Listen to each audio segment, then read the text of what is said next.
Good morning, Carmel. Today we have current events, weather, deep dive, an interview with Mr. Smith, announcements, and an update on sports. CDN News Now starts now.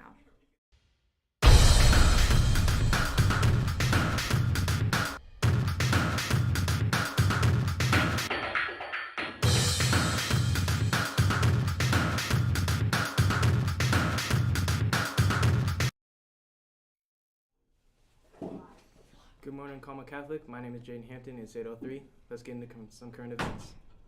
A lawsuit was filed against Target on Thursday by Florida and America First Legal. Target was once a leading advocate for diversity, equity, and inclusion in the business world. However, last month, the retailer rolled back in its DEI policies in response to conservative and right-wing pressure. The lawsuit claims Target concealed the financial risks of its DEI programs and its 2023 Pride Month merchandise collection. This is America First Legal's second lawsuit against Target, alleging fraud for the backlash to Pride Month in 2023. The first case remains ongoing.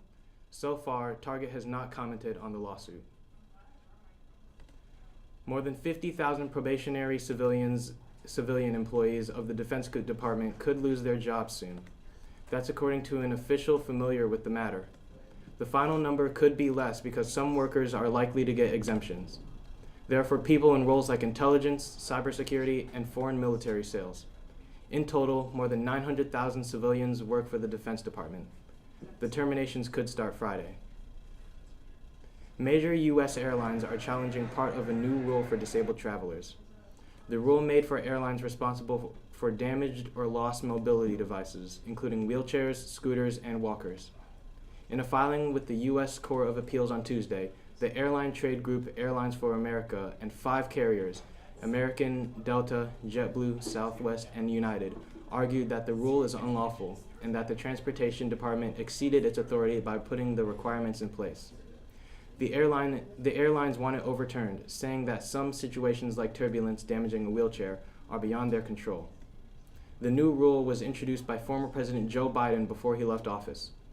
Government data shows that 1 in every 100 wheelchairs or scooters handled by domestic carriers is damaged, delayed, or lost. The Transportation Department has not commented. That's all we have for events today. I'm Jaden Hampton. Next up is Weather with Light. My name is Mr. Tom Smith, and I teach business classes here. I went to Catholic school from 4th grade on, all Catholic schools. Went to St. Thomas of Villanova School in Palatine, which is now closing next year.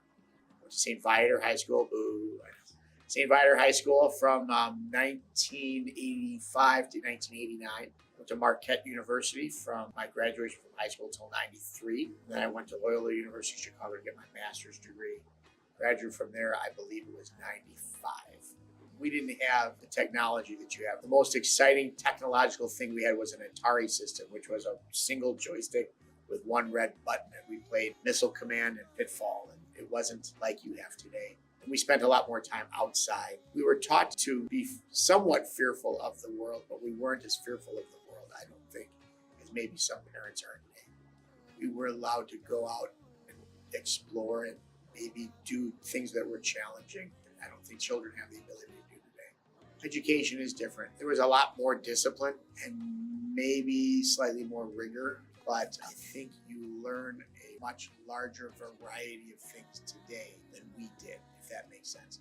So we had very segmented things that we learned: reading, writing, and arithmetic, where today students are exposed to so many different topics and ideas. You're probably much more well-rounded in some respects.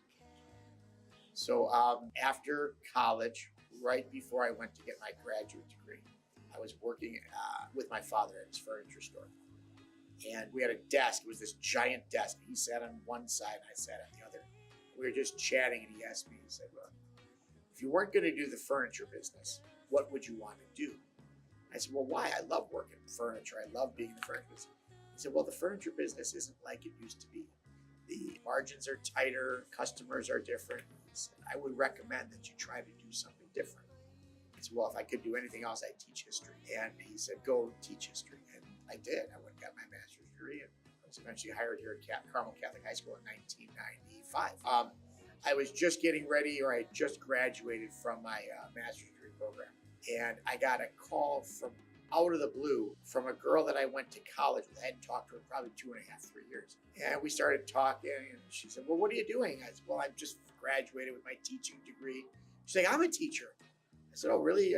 She was from Ohio. You teach out in Ohio? I said, no, I teach kind of by you. I teach at this place called Carmel High School in Mundelein. She's like, we have a social studies position. You should apply. I'm like, nah, I'm not going to go all the way out there. It just seems too far away. I lived in Arlington Heights. It wasn't that far. But she talked me into it, and I came in and I interviewed with a former principal named Father Bob Carroll, and I got the job, but I didn't stay here. As you know, I left, did a whole other career for 20 years, and now I'm back. I always say Carmel Catholic was the job I never should have left. Financially, it was good for me, but I think spiritually and culturally, it would have been better to stay. So I retired from the fire department in April of 2023. And I had been subbing here for years because a fireman works 24 hours on, 48 hours off. So I'd been subbing here for years. And Mrs. Burkhalter called me and said she had a permanent sub position in the business department. I said, well, I don't know. Sure, I'll come in and cover it. So I came in and I covered it. I absolutely loved it. Fell in love with this place again. I was fortunate enough to be offered the full-time job. I've worked as a moving man. I have done windows, siding, and basement remodels with my uncle. I've been a lifeguard, probably a whole host of other things, but I've had lots of great life experiences and career experiences. Do you have any major regrets? I have several regrets in life. One, I never served in the military. Wish I'd done that. And number two, I never learned to play a musical instrument. I really wish I could play a musical instrument. Do you have any advice for the people who don't yet know what they want to do with their life?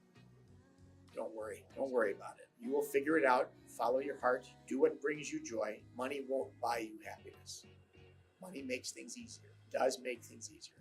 However, it won't bring you happiness. Happiness comes from the other things in life. So shoot for that. Make what you need to survive. Make what you need to make your family okay. But follow your heart. And you'll find something.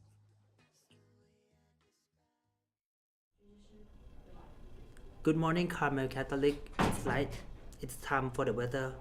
Right now, it is sunny and 11 degrees with the winds of 4 miles per hour coming from the west-northwest. The sun rose at 6:39 this morning and is expected to set at 5:32. For the rest of today, temps will climb into mid-20s with continued sunshine.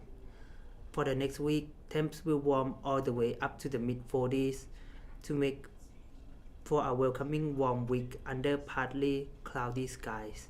Then, under partly cloudy skies, the temp will cool a bit back into the high 20s for the low by the end next week. This week, expect partly cloudy skies with gradually warming temperatures. That's all for the weather for today. CDN News will be right back.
Welcome back, Carmel Catholic. I'm Hannah West, and today I'm going to be talking about the mass reform of federal agencies under President Donald Trump.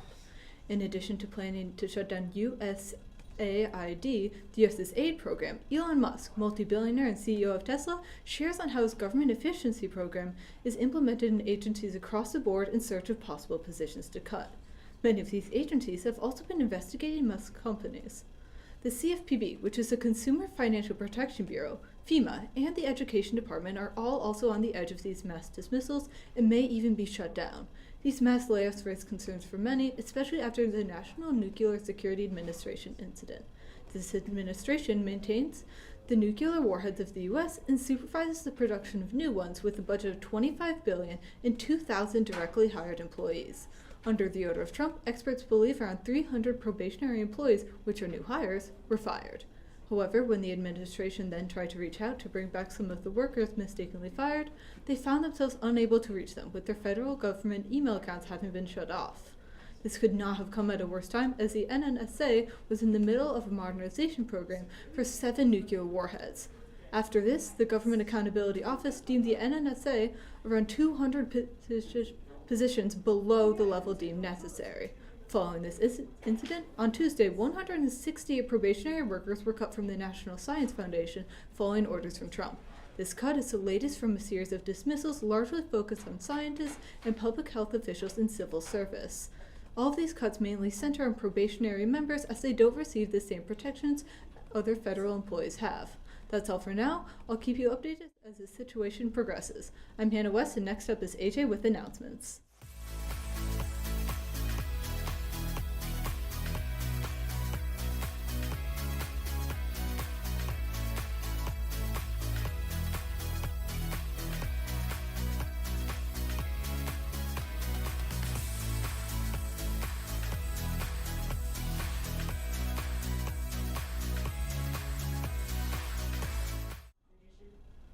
Welcome back, Carmel Catholic. I'm AJ Scamilla here with some announcements. First things first, 2 Carmel seniors have been named National Merit Scholar finalists. Noah Green and Laurel Fullerton met all of the requirements to advance to the final standing of the competition. The selection of 7,000 finalists from more than 15,000 is now in progress. Though Street Scenes event has come and gone, you can still vote for your favorite wall mural. The link to the vote is in the most recent newsletter. Diego Gomez Mendoza and Javier Gomez Mendoza are attending the boys swim sectionals tomorrow at 1 p.m. at Libertyville High School. Support Carmel swimmers and come to the meet. Today, Carmel is taking a group of students to participate in the 47th Annual African American Heritage Prayer Service held at Holy Name Cathedral. Sponsored by the Archdiocese of Chicago, this sacred event centers on the richness of diversity, the beauty of unity, and the power of storytelling. Reach out to Mrs. Fitzpatrick with any questions. Senior David Fajardo won his first 2 wrestling matches yesterday. He continues on today and is only a few matches from the 2A state final. Junior Alyssa Aarons will compete today in floor at vault at the state gymnastics finals at Palatine High School. There are 73 gymnasts representing 32 schools in the final. Finally, in sports today, the girls basketball team lost in the regional final last night to Libertyville. And lastly this morning, Carmel summer courses are now available for registration. Check the course guide and register for classes in the newsletter. That's all for announcements. I'm AJ Scamilla. Have a fabulous Friday, Carmel.